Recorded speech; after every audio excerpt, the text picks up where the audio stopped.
रिक्त पद पड़े हुए हैं उसको सरकार भरने के लिए ध्यान नहीं दे रही है। पढ़ने वाले विद्यार्थियों के खातों में 3 से 4 साल के छात्रवृत्ति जमा नहीं हुई, उस पर सरकार ध्यान नहीं दे रही है। कालीबाई भील मेधावी छात्रा जो स्कूटी 2022-23 के 1000 से ऊपर स्कूटी बकाया है उसको देने की सरकार बात नहीं कर रही है। भर्तियों के आंकड़े इस सदन के मेज पे रखे ताकि हमारे टीएसपी एरिया को हमको पता चले कि पक्ष और विपक्ष सरकार ने हमारे साथ किस तरह से भेदभाव करा है। माननीय सभापति महोदय, मुझे राज्यपाल अभिभाषण पे बोलने के लिए आपने समय दिया, इसके लिए मेरे विधानसभा और बिल प्रदेश की ओर से धन्यवाद, जोहार। आज राज्यपाल अभिभाषण पे पक्ष और विपक्ष पर काफ़ी चर्चाएं हो रही थी और हम देख रहे थे, लेकिन आज मैं भी मेरी बात को यहाँ रखना चाह रहा हूँ। मैं राजस्थान के दक्षिणी एरिया से आता हूँ और वहाँ पे जो विद्यालय है उसमें अभी तक रिक्त पद पड़े हुए हैं, उसको सरकार भरने के लिए ध्यान नहीं दे रही है।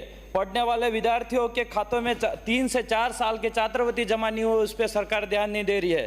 कालीबाई भील मेधावी छात्रा जो स्कूटी 2022-23 के 1000 से ऊपर स्कूटी बकाया है उसको देने की सरकार बात नहीं कर रही है। इससे ये साबित होता है कि राजस्थान के दक्षिणी राजस्थान के एरिया के अंदर जो मांगे हैं, जो काम नहीं हो रहे हैं, ये कहीं कहीं भाजपा आदिवासी विरोधी मानते हैं हम।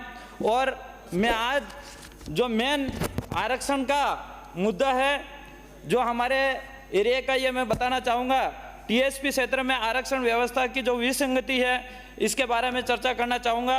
अनुसूचित क्षेत्र में टीएसपी एरिया में 100% आरक्षण की व्यवस्था की गई है, जिसमें टीएसपी के निवासरत स्थानीय निवासियों के लिए अधिसूचना 2013 व संशोधित अधिसूचना 2016 के अनुसार कुल पदों में से एसटी के 45% और एससी के 5% और शेष 50% जो पद अनारक्षित हैं स्थानीय समस्त वर्गों से वरीयता के आधार पर भरे जाने का प्रावधान है। अन्यथा ओपन कैटेगरी के जो 50% पदों को सभी वर्गों को एसटी, एससी, ओबीसी, जनरल सभी अभ्यर्थियों को वरीयता के आधार पर भरा जाना है। किंतु पिछले कुछ वर्षों से अधिसूचना 2013 व संशोधित अधिसूचना 2016 की पालना नहीं हुई है।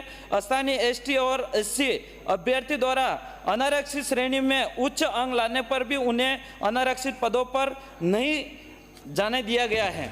माननीय सभापति महोदय, 2013 से संशोधित अधिसूचना 2016 में जारी होने के समय से 2025 तक टीएसपी क्षेत्र में विभिन्न विभागों में कितनी पदों पर भर्तियां निकाली गई, उक्त इस सदन को भी मेज पे रखे। 2013 से 14-25 तक माननीय महोदय जी, टीएसपी क्षेत्र में 75% जनसंख्या आदिवासी बहुल्य है।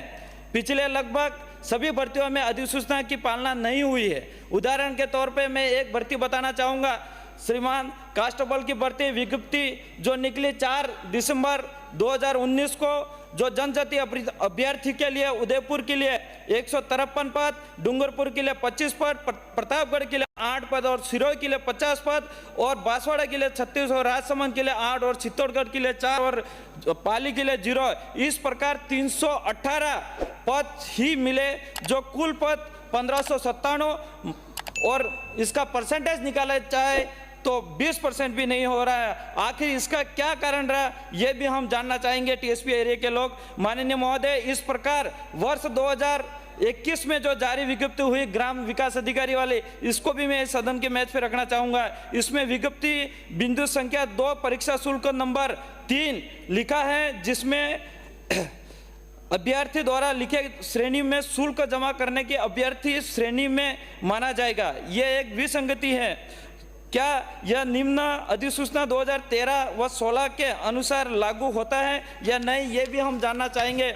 माननीय महोदय, साथ ही टीएसपी क्षेत्र में जो पदोन्नति आरक्षण को लेकर भी बहुत विसंगति है, जो मैं बताना चाहूँगा। एसटी, एससी अभ्यर्थी को पदोन्नति अधिसूचना की पालना करते हुए नहीं की जा रही है। उदाहरण में एक बताना चाहूँगा, जो कृषि में हुआ था, जो कृषि आयुक्त जयपुर के आदेश क्रमांक 32,877 33,277 क्रमांक 22/1/2024 के अनुसार कृषि विभाग के कृषि पर्यवेक्षक से वरिष्ठ कृषि पर्यवेक्षक की पदोन्नति में अधिसूचना 2013 व 16 की पालना नहीं करते हुए एसटी, एससी अभ्यर्थी को पदोन्नति से वंचित रखा गया।